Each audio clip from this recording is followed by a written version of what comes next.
The Crovar delegation stood frozen at the observation deck's reinforced viewing window. Commander Zethra had witnessed 300 battles across 40 star systems, but nothing prepared him for what he saw in the training facility below. The humans called it a simple morning workout. A human female named Lisa Carter hung from a metal bar, pulling her entire body weight upward repeatedly. Her muscles strained with each repetition, sweat dripping onto the padded floor. 15 feet below, she had completed 73 of these movements without stopping. Beside Zethra, Sub-Commander Vrax made a choking sound in his throat. "How long has she been doing this?" Vrax asked the human liaison officer standing nearby. "About 40 minutes, Officer Danny Price replied casually. "She's warming up, warming up." The words hit the Crovar warriors like a physical blow. The Crovar prided themselves as the galaxy's premier military force. Their soldiers trained from birth in combat techniques passed down through 10,000 years of conquest. A Crovar warrior could bend steel bars and crush stone with bare hands. Yet watching this human woman perform what she considered preliminary exercises made Zethra's confidence waver. The training facilities sprawled across 5 levels beneath Earth's military complex in Colorado. The Crovar had requested this observation as part of the New Alliance Treaty, after humanity had defeated the Scourge invasion using tactics no other species had conceived. The Galactic Council demanded to understand human military capabilities. Zethra volunteered, expecting to find primitive warriors with lucky instincts. He found something else entirely. On the lower level, a human male named Jake Morrison sprinted on a mechanical belt, moving at speeds that would exhaust a Crovar soldier in minutes. Morrison had been running for over an hour. His heart rate displayed on a nearby monitor showed numbers that should indicate a medical emergency for most species. For Morrison, it was target zone training. "Your species enjoys pain," Zethra observed, trying to maintain his composure. Danny smiled. "We call it discipline. Every soldier here volunteers for this. Nobody forces them. Godmoney. Every so. .com. Godmoney. That made it worse somehow. The Crovar military used genetic enhancement and mandatory conditioning. These humans chose suffering. They embraced it. A group of 6 humans began what Danny called a circuit training rotation. They moved between stations, performing exercises with names like burpees, mountain climbers, and box jumps. Each movement looked designed to push the human body past reasonable limits. The humans attacked each station with intensity that bordered on violence. Their faces twisted in effort, their bodies moving with controlled fury. Zethra noticed something that disturbed him more than the physical exertion. The humans encouraged each other. When one soldier named Chris Patterson struggled during his set, the others gathered around him, shouting support. Patterson completed 5 more repetitions than his previous record, then collapsed onto the mat, chest heaving. His companions pulled him to his feet, celebrating his achievement. The Crovar trained alone. Competition meant individual glory. These humans found strength in collective effort. "We haven't even shown you the advanced units yet," Danny mentioned. "This is standard conditioning for basic infantry." Basic infantry. Zethra felt his tactical certainty crumbling. The Crovar had ruled through intimidation and superior strength for generations. They had stopped the Vryn expansion, crushed the Talix rebellion, and conquered 47 worlds. They were legends. Yet watching a human named Katie Rogers perform a handstand and then lower herself into push-ups while inverted, Zethra understood why the Scourge had failed against humanity. The Scourge were brutal and numerous, but they had never encountered a species that treated agony as a daily routine. "When does the training session end?" Vrax asked quietly. Danny checked his watch. "Another 3 hours for this group. Then they have weapons qualification, tactical simulations, and hand-to-hand combat practice." Zethra said nothing. He simply watched. And for the first time in his long military career, he felt something unfamiliar creeping into his thoughts.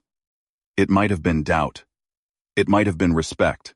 Or perhaps it was the beginning of fear. The observation continued as more humans cycled through their routines. Each one pushed themselves past what Krovar physiology considered safe operating limits. Each one chose to be there. Each one wanted more. The galaxy's strongest warriors had stopped talking.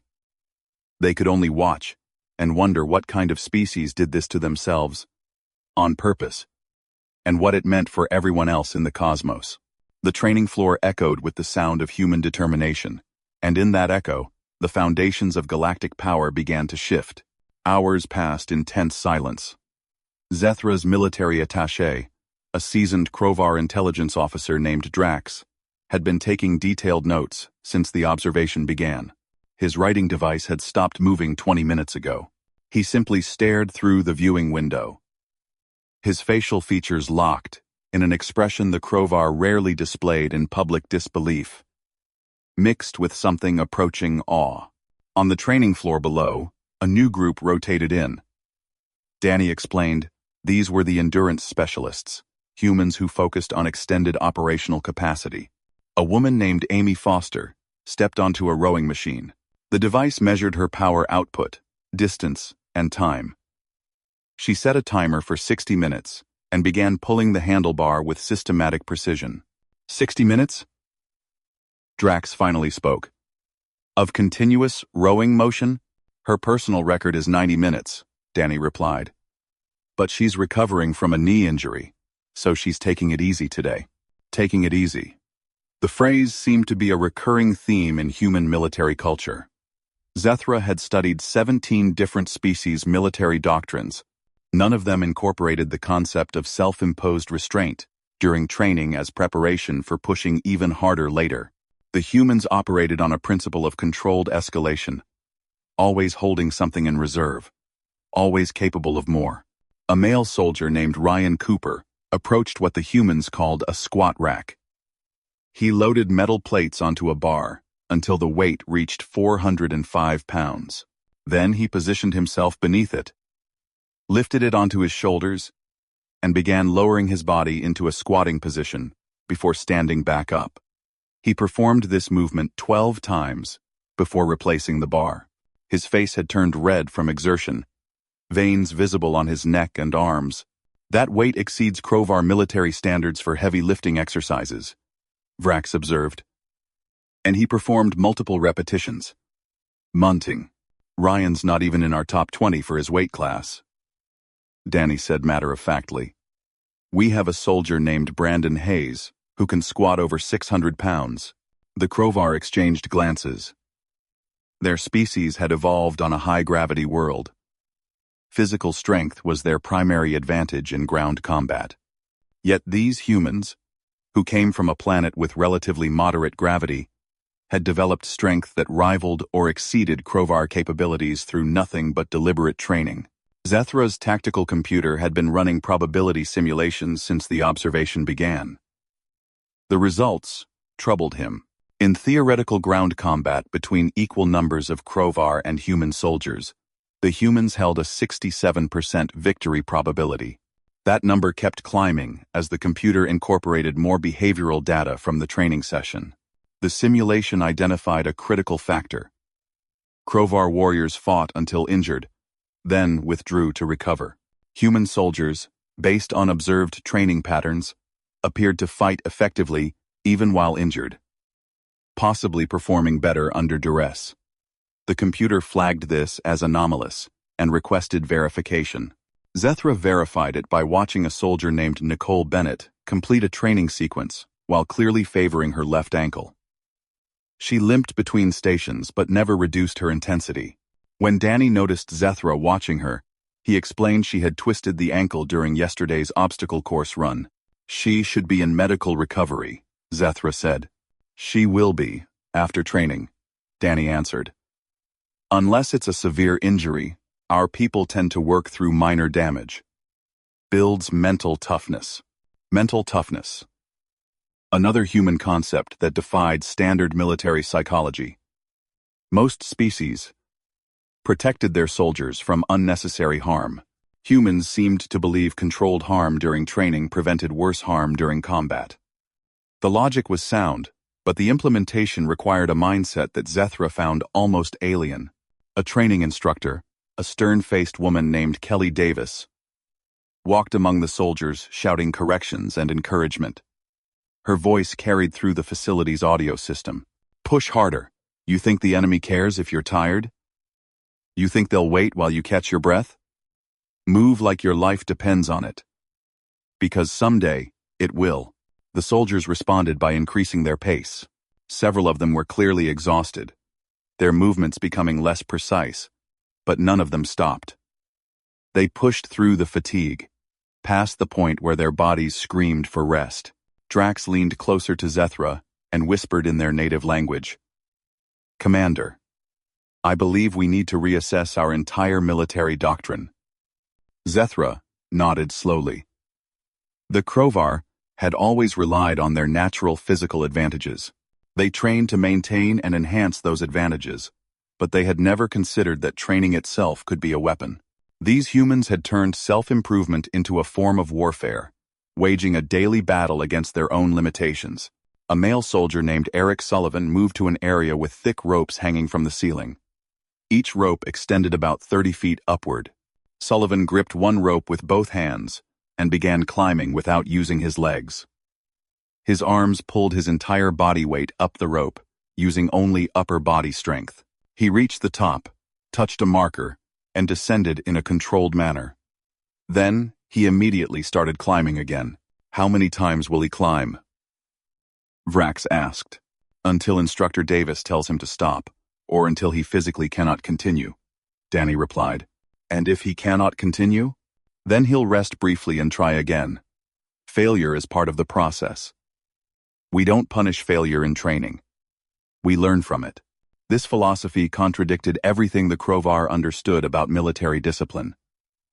Krovar soldiers, who failed training exercises, faced social disgrace and reduced status. Failure was weakness, and weakness was intolerable. Yet these humans treated failure as information, as a marker, showing them where to improve. Zethra watched Eric Sullivan complete his 7th rope climb. The human's arms trembled with fatigue, his grip beginning to slip. But he maintained his focus and finished the ascent. When he finally descended for the last time, his hands were torn and bleeding slightly. He wrapped them in cloth and moved to the next station without complaint. The observation deck had become uncomfortable for the Krovar delegation. Not physically uncomfortable. The temperature and atmosphere were carefully controlled, but psychologically oppressive. Every minute revealed another aspect of human capability that challenged Krovar assumptions about military superiority. A group of humans began what Danny called combat conditioning. They partnered up and took turns carrying each other across the training floor. A soldier named Greg Murphy hoisted his partner, a similarly sized man named Scott Allen, onto his shoulders and began walking. Not jogging or running, but walking with controlled steps, maintaining balance under the added weight. "This simulates carrying wounded personnel," Danny explained. "Every soldier needs to be capable of extracting an injured teammate from combat zones. Krovar protocol involved leaving critically wounded soldiers behind if extraction threatened unit effectiveness. The wounded understood this and accepted it as necessary sacrifice. Humans apparently rejected that calculus entirely. They trained every soldier to save every other soldier, even at significant personal cost. The tactical implications were staggering. Human units would fight harder to protect each other, knowing that injury didn't mean abandonment. They would take risks that seemed irrational because they trusted their companions to pull them back from the edge. This created a psychological resilience that no amount of individual training could match. Zethra's respect for human military capability grew with each passing minute, but so did his concern. The galaxy maintained a delicate balance of power. The Krovar served as one of several major military forces that prevented any single species from dominating. If humans continued developing their capabilities, that balance would shift. More concerning was what this training session revealed about human potential. These soldiers weren't enhanced genetically. They weren't the product of selective breeding programs. They were ordinary humans who chose to transform themselves through effort and pain.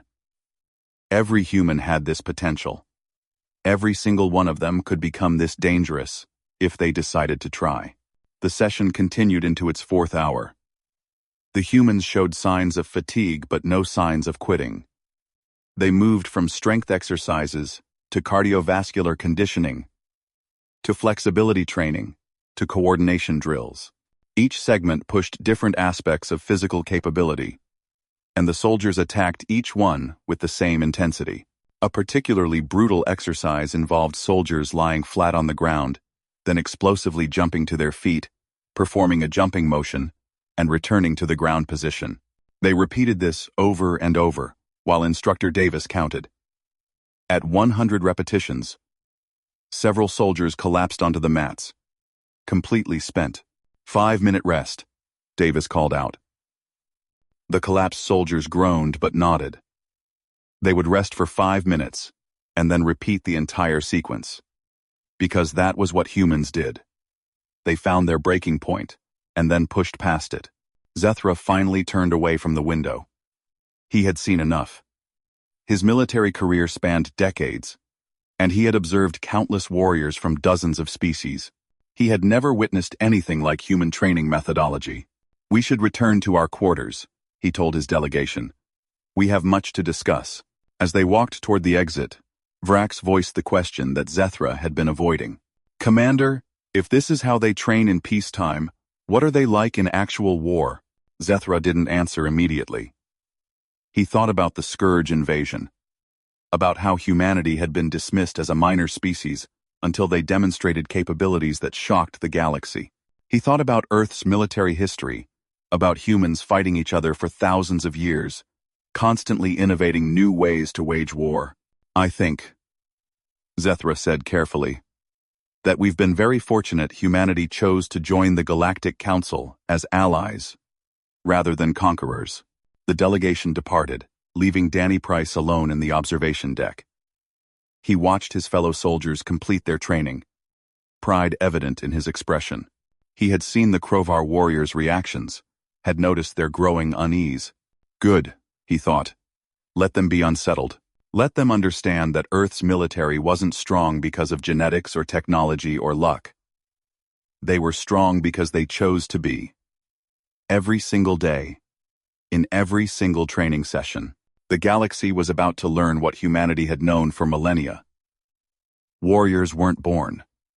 They were forged through fire and sweat and determination. And Earth had been forging warriors since the first human picked up a rock and decided to fight. Below, the training continued. It would continue tomorrow, and the day after, and every day thereafter. Because that was the human way. Always training, always improving, always pushing forward. The galaxy's strongest warriors had gone quiet because they finally understood what they were looking at. Not soldiers following orders, but volunteers choosing to suffer for the sake of improvement. Not warriors maintaining their strength, but ordinary people transforming themselves into something extraordinary. And the most terrifying part, the reality that made the Krovar delegation truly uncomfortable, was that every human had this capacity. Billions of them across Earth and her colonies, all carrying the potential to become exactly this dangerous, if circumstances required it. The balance of galactic power hadn't just shifted. It had been completely overturned. The only question remaining was whether the galaxy's existing powers would accept this new reality peacefully or try to challenge it. Zethra suspected he already knew the answer. After watching humans train, after seeing what they did to themselves voluntarily, he couldn't imagine any species foolish enough to provoke them into actual warfare. The observation had been enlightening in ways the Krovar never anticipated. They came to assess human military capability and left questioning their own. The next morning, Zethra requested a private meeting with Earth's military command. The meeting took place in a secure conference room deep within the Colorado complex. Across the table sat General Patricia Morgan, the commanding officer of Earth's defensive forces, and Admiral Henry Clark, head of the Space Navy. "General, Admiral, thank you for meeting with me," Zethra began formally. I want to discuss our observations from yesterday's training session. Of course, General Morgan replied. What would you like to know? Zethra chose his words carefully. Diplomatic protocols required tact, but his growing concern demanded directness. How long have your soldiers been training at that intensity? That particular facility has been operational for 30 years, Morgan answered. But human military training has followed similar principles for much longer. Centuries. In various forms. Centuries. The Crovar had assumed humanity's recent military successes were anomalies, fortunate victories against unprepared enemies. The truth was far more troubling. Humans had been perfecting the art of warfare for their entire civilization's history, fighting each other, learning from every conflict, and incorporating those lessons into increasingly effective training methods. Your soldiers volunteer for this treatment, Zethra stated. They aren't conscripted or forced. Correct, Admiral Clark confirmed. Earth abolished mandatory military service decades ago. Everyone you saw yesterday chose to be there. Why? Drax interjected. Why would anyone choose such suffering? General Morgan smiled slightly. Because they understand that training is harder than combat. If you can survive our training, you can survive anything the enemy throws at you. And because they believe in protecting Earth and her allies. Belief. Another human trait that defied easy analysis. The Crovar fought for glory and conquest. The Vryn fought for resources. The Talix fought for survival. Humans fought for abstract concepts like freedom and protection, ideas that couldn't be quantified but somehow motivated them to extraordinary effort. I need to understand something, Zethra said. Yesterday, we observed basic infantry training. You mentioned advanced units. How much more capable are your elite forces? Morgan and Clark exchanged glances. The Admiral spoke first. Commander Zethra, what you observed yesterday was indeed basic training. Our Special Operations Forces train at levels that would seem excessive even by the standards you witnessed. Show me, Zethra demanded. The General hesitated. Are you certain? Some of our advanced training methods can be disturbing to species unfamiliar with human physiology and psychology. Show me, Zethra repeated. 30 minutes later, the Crovar delegation stood in a different observation deck, overlooking a specialized training facility. The soldiers below wore different uniforms, moved with different precision. These were special operations personnel, humanity's absolute best warriors. What Zethra witnessed in the next 2 hours fundamentally altered his understanding of warfare. A team of 6 human operators ran through a combat simulation that replicated a hostage rescue scenario. They moved through a mock building filled with holographic enemies and innocent civilians. The operators had to identify targets, neutralize threats, and extract hostages without causing civilian casualties. All while under simulated gunfire and dealing with constantly changing tactical situations. The speed and precision were remarkable. The operators communicated through subtle hand signals and brief verbal commands. They flowed through the environment like water, adapting instantly to every development. When one operator was tagged as wounded by the simulation, the others immediately adjusted their formation and continued the mission without hesitation. How long did they train to reach this level? Vrax asked. Minimum 3 years of intensive selection and training, General Morgan replied. Most of them have 5 to 10 years of experience. And they continue training every day, even after reaching operational status. 3 to 10 years of daily training that exceeded what the Crovar considered maximum sustainable effort. The mathematical implications were overwhelming. These operators had accumulated thousands of hours of practice in skills that most species never developed at all. The scenario ended. The operators had successfully extracted all hostages and neutralized all threats in 4 minutes and 17 seconds. They gathered for an after-action review, analyzing every decision and movement, looking for ways to improve next time. Next time.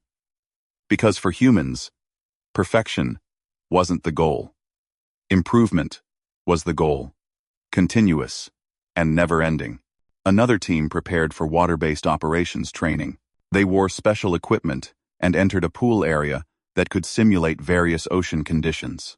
The training officer activated wave generators and current systems, turning the calm pool into a churning simulation of hostile waters. The operators jumped in without hesitation. They swam against the current, dove to recover simulated equipment from the pool floor, and practiced extracting each other from dangerous situations. The water crashed over them. The currents pulled at their bodies, and they continued operating with calm efficiency. Your species is not aquatic, Zethra observed. Yet, you train for water environments. Earth's surface is 70% water, Admiral Clark explained. Any complete military capability requires naval and amphibious operations. Our soldiers train in all environments, not just their natural habitat. The Krovar trained exclusively in environments similar to their homeworld. The concept of deliberately operating in hostile conditions was foreign to their doctrine. Humans apparently considered any environment a potential battlefield and trained accordingly. A third group of operators practiced high-altitude operations. They wore specialized suits and entered a chamber that could replicate the atmospheric conditions of extreme elevations. The chamber's pressure dropped, simulating conditions found at 25,000 feet above sea level. The operators performed combat exercises in this low-oxygen environment. Their movements slowed slightly. Their breathing became labored. But they continued, functioning. They practiced weapons handling, communication protocols, and tactical movements, all while their bodies struggled with insufficient oxygen. This training seems designed to cause harm, Drax commented. It's designed to prepare them for worst-case scenarios, Morgan corrected. If they can fight effectively in low-oxygen environments, they can fight anywhere. The human body adapts to stress. We use that adaptation as a weapon. Adaptation as a weapon. The phrase captured something essential about human military philosophy. They didn't just accept the environments where they found themselves. They forced their bodies and minds to adapt to any condition, then used that adaptation to gain tactical advantages. Zethra's tactical computer continued updating its probability simulations. The victory percentages for human forces kept climbing. Against Krovar warriors, 79%. Against Vryn shock troops, 84%. Against combined galactic forces, 62% and rising. The computer flagged a critical factor in all simulations. Human forces consistently outperformed predictions during prolonged engagements. Their training methodology created soldiers who fought more effectively as battles continued, while other species warriors degraded in performance over time. It was the opposite of logical. Physical capability should decrease with exhaustion. Yet human operators seemed to access reserves of determination that carried them past physical limitations. The computer couldn't adequately model this psychological factor because it existed outside normal physiological parameters. We need to discuss strategic implications, Zethra said abruptly. General, Admiral, your species has developed military capabilities that exceed anything the Galactic Council previously understood. This creates complications. General Morgan's expression hardened slightly. Commander, if you're suggesting Earth represents a threat to galactic peace, I would remind you that we joined the Council as allies and have honored every treaty obligation. I'm not suggesting you're a threat, Zethra clarified. I'm observing that your capabilities fundamentally change the balance of power. The Krovar have served as one of the Council's primary military forces for 3 centuries. We maintained that position through superior strength and combat effectiveness. Based on what I've observed, humanity now exceeds Krovar capabilities in multiple categories. The room fell silent. Admiral Clark leaned back in his chair, studying Zethra carefully. What exactly are you proposing, Commander? A joint training program, Zethra said. Krovar warriors training alongside human soldiers, learning your methods, sharing our techniques. A military exchange that benefits both species and strengthens the Council's overall defensive capabilities. It was a significant admission. The Krovar never requested training assistance from other species. They were the teachers, not the students. But Zethra recognized reality. Pride meant nothing if it prevented necessary evolution. General Morgan smiled genuinely for the first time in the meeting. "We would welcome such an exchange, Commander. Earth has always believed in cooperation over competition among allies. However," Admiral Clark added, "I should warn you that our training methods are extremely demanding.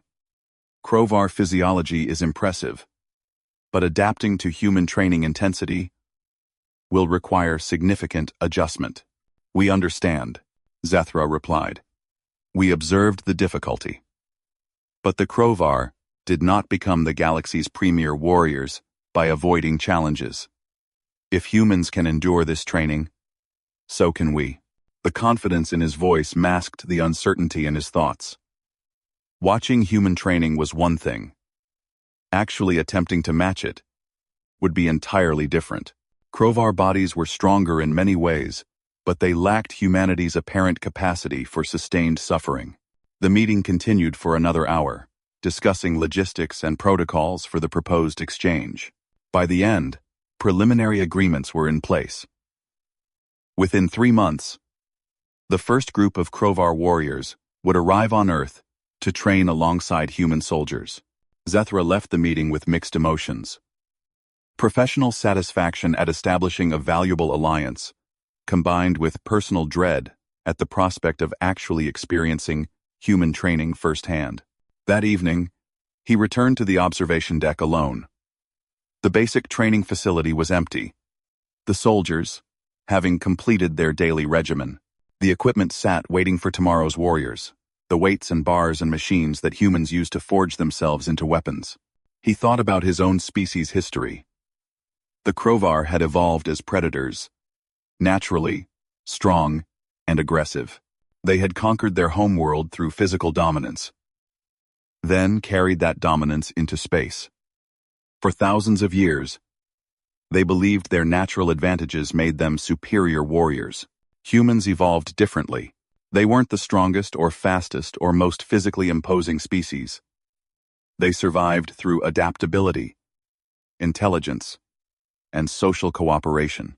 Then they took those survival traits and weaponized them, creating military forces that exceeded species with superior natural advantages.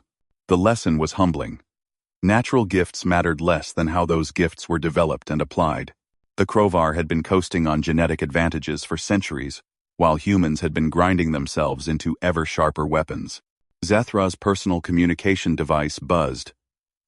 A message from the Krovar High Command, requesting a full report on the Earth observation mission. He would need to explain what he had discovered, and more importantly, what it meant for Krovar military doctrine going forward. The report would be difficult to write. How did he explain that everything the Krovar believed about military supremacy was based on incomplete information? How did he convey that a species they had dismissed as primitive had developed training methods that put Krovar techniques to shame? He began composing the report in his mind, searching for words that would communicate the truth without causing panic. The Krovar military leadership needed to understand that humanity represented both an opportunity and a challenge. An opportunity to learn and improve, a challenge to long-held assumptions about what made warriors effective. The observation deck's lighting dimmed automatically as evening settled over the Colorado mountains. Through the windows, Zethra could see Earth's natural beauty, mountains and forests stretching into the distance. A peaceful planet, at first glance, but he now understood that peace was maintained by people who trained themselves into living weapons, who chose suffering as a daily routine, who pushed past every limitation to protect what they valued. Tomorrow he would submit his report. The day after, he would begin preparations for the joint training program, and in 3 months, he would return to this facility as a student, rather than an observer. The prospect terrified him more than he cared to admit. But the Krovar did not surrender to fear. They faced challenges directly, adapted, and overcame. If humans could endure their own training, then Krovar warriors would find a way to match them. He hoped that confidence was justified. Because after watching humans train, after seeing what they did to themselves on purpose, he wasn't entirely certain anymore. The galaxy's strongest warriors had gone quiet, and in that silence, they were learning to listen. Learning that strength came in forms they had never fully appreciated. Learning that the universe's most dangerous warriors weren't born that way. They were made through choices and effort and relentless determination. Zethra left the observation deck and walked back to his quarters. Behind him, the training facility waited in darkness for tomorrow's soldiers. The weights and machines and equipment that seemed almost alive with purpose, ready to help humans transform themselves once again. The galaxy had changed. The Krovar would need to change with it. And Zethra, despite his decades of military experience, was about to become a student in a school where the lessons were taught in sweat and pain and stubborn human refusal to quit. 3 months passed faster than Zethra expected. He spent the time preparing his warriors for the upcoming exchange program and filing detailed reports with Krovar High Command. The reports generated significant controversy. Some military leaders questioned his assessments, suggesting he had exaggerated human capabilities. Others recognized the threat to Krovar prestige and argued for increased isolation rather than cooperation. The debate raged for weeks until the High Command made their decision. The exchange program would proceed, but with careful monitoring. If Krovar warriors could match human training standards, it would validate their continued status as elite forces. If they couldn't, the failure would remain classified to protect Krovar reputation. Zethra found the political maneuvering distasteful, but unsurprising. The Krovar built their entire society on military excellence. Admitting that another species might surpass them was culturally traumatic. He selected 15 warriors for the first exchange group. Each one represented the absolute best of Krovar military capability. Veterans of multiple campaigns, highly decorated, physically superior even by Krovar standards. If any Krovar could match human training, these 15 could. They arrived on Earth during the early autumn season. The Colorado facility greeted them with crisp mountain air and changing leaf colors. General Morgan personally welcomed the delegation and introduced them to their primary training coordinator, Lieutenant Colonel Brian Woods. Woods was a lean human with calculating eyes and a handshake that tested Krovar grip strength. He spoke clearly and directly, wasting no time on diplomatic pleasantries. Gentlemen, welcome to Earth. I understand you're here to train alongside our soldiers. Before we begin, I need to establish some ground rules. First, this is voluntary. Anyone can leave at any time without judgment. Second, we will not modify our training standards to accommodate you. You'll do everything our soldiers do, exactly as they do it. Third, we will provide medical support, but we won't stop you from pushing yourselves. You're adults and warriors. We'll treat you as such. Are these terms acceptable? Zethra translated for his warriors. Several of them looked offended at the suggestion they might quit. Good. That pride would help them initially, though he suspected it would become a liability later. The terms are acceptable. Zethra. Confirmed. Excellent. We start tomorrow morning at 500 hours. Get some rest tonight. You'll need it. The Krovar warriors spent their first evening exploring the base and meeting human soldiers. The interactions were cordial but measured. The humans were curious about Krovar physiology and culture. The Krovar were trying to project confidence, while internally nervous about the coming challenges. One of Zethra's warriors, a young soldier named Keth, approached him after dinner. Commander, the human soldiers seem smaller than expected, less physically imposing than our intelligence reports suggested. Report me. Seem. Well, 7. Zethra understood the observation. Humans were generally shorter and less heavily muscled than Krovar. But he had learned that appearances deceived. Do not underestimate them, Keth. Their strength comes from conditioning and will, not just genetics. Watch and learn before making judgments. Keth nodded, but Zethra could see the skepticism in his expression.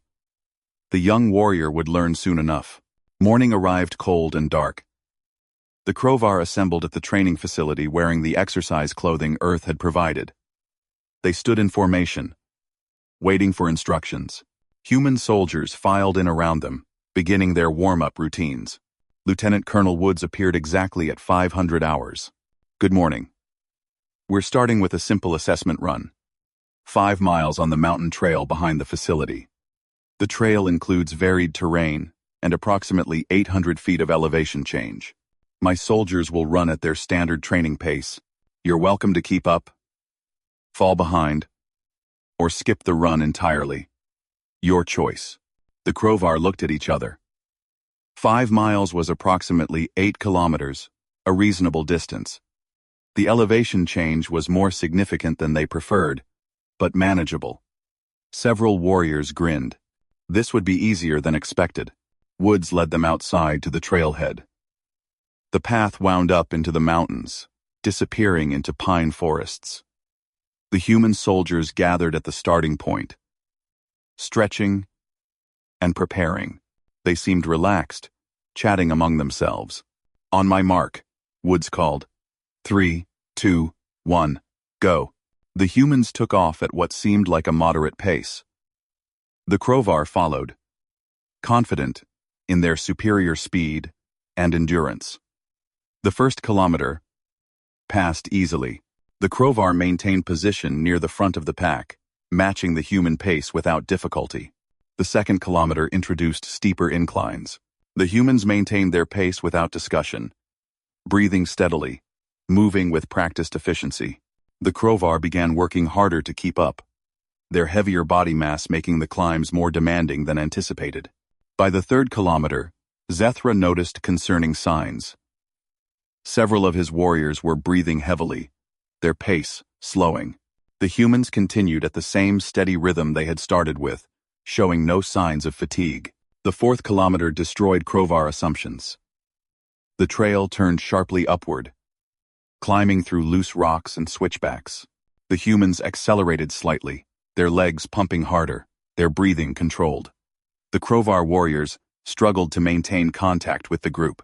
Keth, who had been running near the front, suddenly stumbled and fell to his hands and knees. He gasped for air, his face flushed dark with exertion. Another warrior, Vren, stopped to help him. 2 more Krovar slowed to a walk, unable to continue running. Zethra himself felt his muscles burning, his lungs screaming for oxygen. The high altitude combined with the steep terrain was devastating. He kept running through sheer determination, refusing to quit, even as his body begged him to stop. By the 5th kilometer, only Zethra and 3 other Krovar warriors were still running. The rest had fallen back to walking pace or stopped entirely. The human soldiers crossed the finish line, barely winded, and immediately began their post-run stretching routine. Zethra finished 30 seconds behind the last human soldier. He collapsed onto the grass, chest heaving, legs trembling. His 3 warriors who had completed the run were in similar condition, completely exhausted. Lieutenant Colonel Woods walked over, barely sweating. Good effort, Commander. That was our warm-up run. We do this every Monday, Wednesday, and Friday. On Tuesdays and Thursdays, we do sprint intervals instead. Now let's head inside for the actual training session. Warm-up run. The words hit Zethra like a physical blow. His warriors had just experienced complete physical depletion, and the humans considered it preliminary activity before real training. The Krovar limped into the facility, their confidence shattered. The human soldiers were already beginning their first exercise circuit. Woods guided the Krovar to a separate area where they could recover and observe. Take 30 minutes to recover, Woods instructed. Then join us at whatever station you feel capable of attempting. Remember, this is about learning, not proving anything.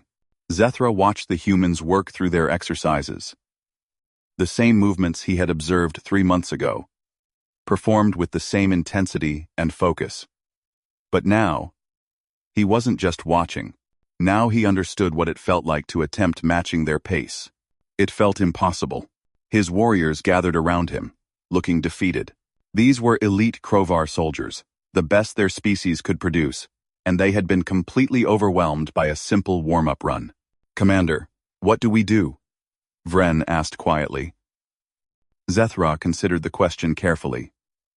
The easy answer was to quit, to return to Krovar space, and report that human training was incompatible with Krovar physiology.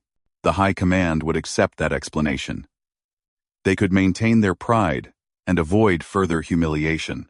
But Zethra hadn't become a commander by choosing easy answers. "We adapt," he said firmly. The humans didn't develop these capabilities overnight. They built them through time and effort. We will do the same. Starting today, we train at our maximum capacity. Each day, we push a little further. Eventually, we will reach their level. And if we cannot, Keth asked, then we will have learned our limitations, Zethra replied. But I refuse to accept defeat without making a genuine attempt. We are Krovar warriors. We do not surrender. The warriors nodded, their pride wounded, but not destroyed. They spent the recovery period watching human soldiers move through their training circuits, studying technique and pacing. When the 30 minutes ended, they attempted to join the training. The results were humbling. Exercises that humans performed for extended periods proved brutally difficult for the Krovar. Their greater muscle mass was an advantage in pure strength, but a liability for endurance activities. Their cardiovascular systems struggled with the sustained high-intensity effort. Still, they tried. Zethra personally attempted the rope climb that he had watched Eric Sullivan perform months ago. He made it halfway up before his arms failed, and he had to release the rope. Landing awkwardly, he felt sharp pain in his ankle. Woods appeared at his side immediately. "You all right, Commander?" "I will recover," Zethra said, testing the ankle. "Bruised, but not seriously damaged." "That was a good attempt for your first try," Woods said encouragingly. "Most humans can't climb that rope on their first day either. It takes time to build the specific muscle groups and techniques." The kindness in Wood's voice was almost harder to bear than mockery would have been. The humans weren't gloating about Krovar failure. Finding gloating.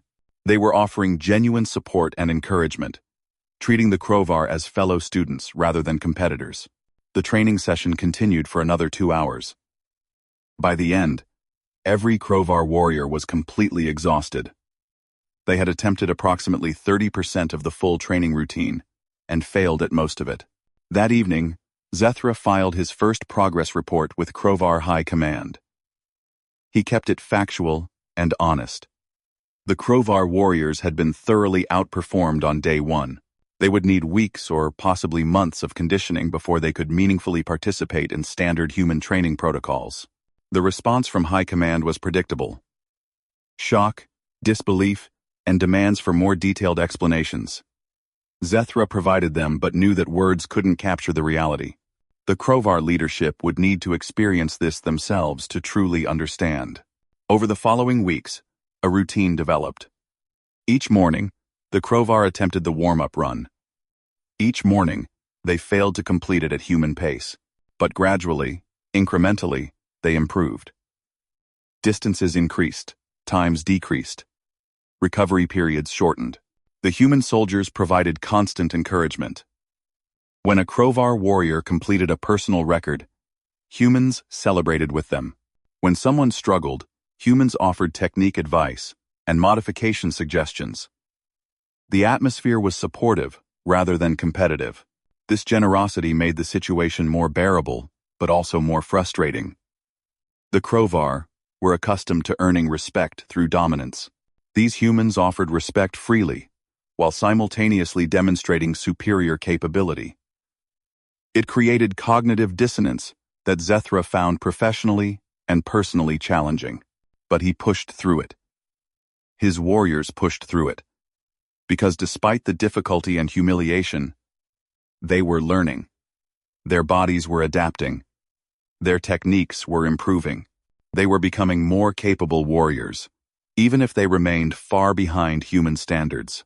In the third week, something remarkable happened. Keth completed the 5-mile run at human pace. He crossed the finish line alongside the last group of human soldiers.